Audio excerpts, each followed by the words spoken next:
Hello everybody, welcome back to Apogee Locomotive Works.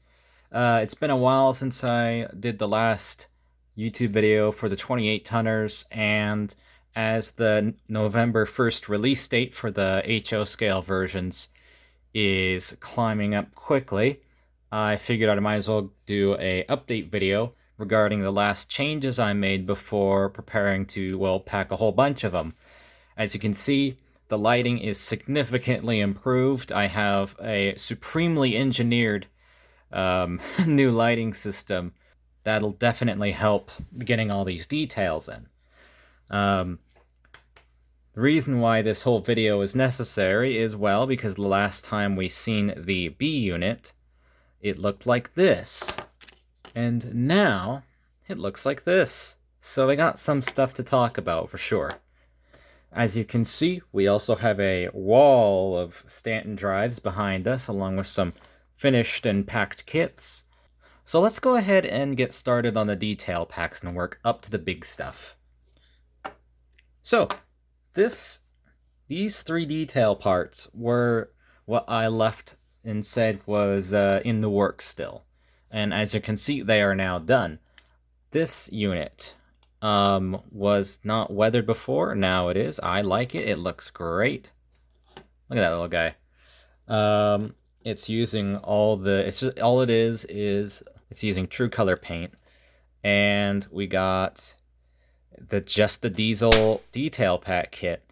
So we got the radiator in the front, we have the exhaust stack up top, and inside we have the engine shroud. This is the engine shroud.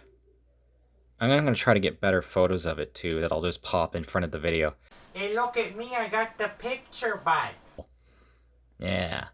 As you can see, we got little access panels on the side, vents, the exhaust stack. And as you can see, that does the same thing as the other one, where it simply takes place at the HV rack I demonstrated last time. Fits over the Stanton drive, makes the whole interior look a bit nicer. You're still gonna have a decoder in there and a speaker and keep alive maybe if you need it, maybe some lights, but it'll at least distract from all that wiring. Yeah, and of course, so that's the three parts of that detail pack, and then the three parts of the electric detail pack. Here we got one fully packed up. So there's the HV rack, pantograph, and pantograph mount. So this one, includes all those. So that's nice. Another thing I want to discuss is, well, kind of the reason why I wanted to talk about this is the B unit. And the B unit displays a lot of the modifications I made on these shells, like little coupler mounts there. I'll show you those. Here's the bottom of this shell. And as you can see, it has the same little pockets. And these are little plugs that are used to keep the couplers in, and the coupler boxes in. As you can see, there it is. And this is how easy it is to pull out these couplers. Without it, these little Katy coupler boxes. Let's put that back in. And let's take a look at how these work. You just push them in to that hole, and it keeps the coupler in, like that. So that's how the couplers are going to stay in. And another modification I made to this, of course, as you can see, it is significantly longer and taller than the old B unit. Problem is with this one is that not only was it difficult to get into because the walls went all the way to the top, you couldn't really fit anything in it anyway, because even though you could fit electronics in there, the thread of the Stanton drive basically blocked anything from fitting in here. So that wasn't going to work. So this is the new one, and as you can see, I can easily pull it up from the edge there because the wall doesn't go all the way to the top. This one also has a exhaust stack on it. But as you can see, there's a whole lot more room in there. You can easily fit the Loc Sound Micro V5, which is the decoder I prefer. Speaker, keep alive if you need it, extra weight. All that will easily fit in there. And just press it back down and it holds in. This kit, the B unit kit, is likely going to contain similar detail parts. So it's going to have the exhaust stack and the 2 plugs, which aren't really detail parts, but you know, they're required. So yeah, and of course it's going to include the removable hood. Another thing I suppose I need to mention is the the ON30 stuff. Oh shoot, I almost forgot. I'm sorry. The cab roofs, because the old problem with the cab roofs that's visible in a lot of these locomotives is the cab roof kind of can seesaw on the top of the cab, and that's a problem. Luckily, that was solved. The reason why it did that on these early models, and this is an early model, it doesn't even have the coupler things, but what happened was I basically made the cab roof the exact arc of the top of the cab. So when it did warp, just slightly, it would basically make this thing not fit very well at all. So I opened up CAD and exaggerated that arc. So now, I'm gonna use the same model. So now when we click it in, it doesn't seesaw anymore. Look at that. It stays nice and straight. Let's see, that side and that side, it stays down. Looks great. So that's definitely an improvement. Okay, back to what I was talking about, or what I was going to talk about. The ON30 version. And unfortunately, these guys aren't going to be released yet.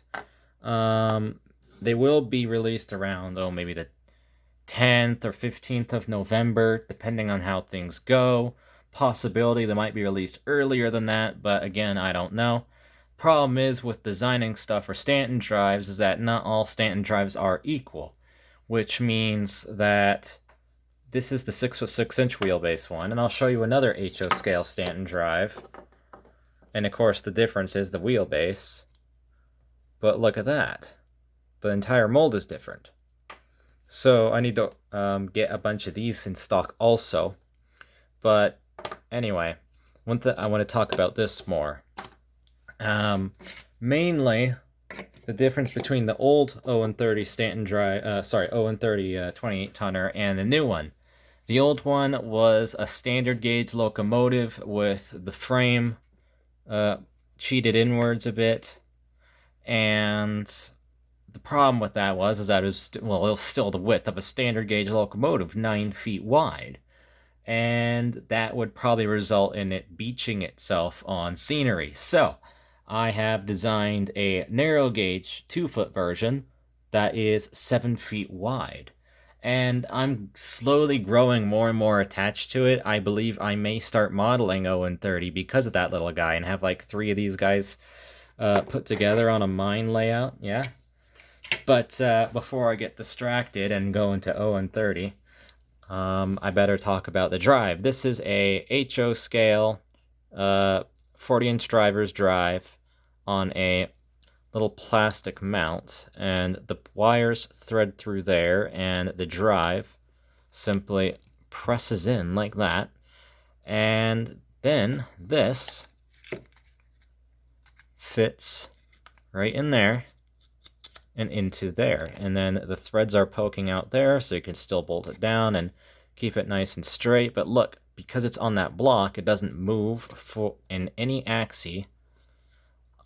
It just stays right where it needs to be, which is great and ideal for an ON30 locomotive with 2 axles like this when the pilots go that far out. So, yeah, I'm really looking forward to this guy. Everything is coming out perfectly. But so is all the other ON30 stuff. I really hope I can get myself some powered trucks, because I only get the dummies for prototyping. I know it's sad, but eventually I do hope to get some of my own running. I have used Stanton drives in the past for a lot of other projects. Oh my gosh, I love them. I do actually. This one has a powered Stanton drive. You can see the motor in there. I use that one for the Whitcomb, but I'm planning on releasing a Whitcomb MK2 that's a bit more accurate. The original Whitcomb shell was my third shell I've ever made, so I might make another small switcher based on other Porter prototypes, Whitcomb prototypes, based on the 6'6" Stanton drive, because, well, I got it. But yeah, this is a really quick video, but it kind of goes over some of the improvements that I've made to the Stanton drive, riding 28 tonners and the B units, which are all that's gonna be so much fun. I hope to release some more freelance models if these are well received. And I also intend to release a whole bunch of new shell kits also in the near future. They're not done yet, they're all prototypes. In fact, I'd say I have more kits in prototyping phase right now than I have available in Apogee Locomotive Works. Now, I don't want to build up any hype for these, because God knows when they're going to be released. But look at that, we're making the Oregon Electric Giants.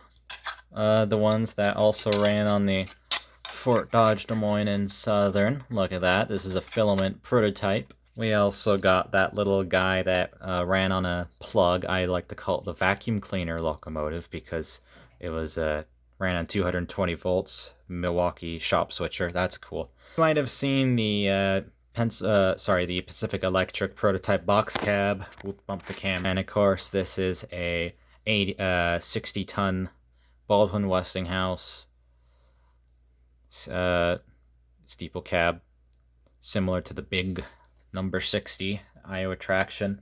Not only were the 28 tonners a trip into freelance model railroading for ALW, but they were also practice to redo the ALW 600 V3 nuclear locomotive, which will then fit on an Athearn chassis and many other chassis in the near future. Yes. So this guy is still in progress. In fact, I have a chassis now to reference off of, so this guy can fit on bigger chassis. It needs to be extended. The detail is going to be improved, and a bunch of other stuff. So yeah, I hope you like this video. Remember to like and subscribe if you haven't already. Share it with your friends and help share and spread the name of ALW across the model railroading community, so ALW can grow and can continue to turn out more and more cool kits like these. I hope you enjoyed. See ya.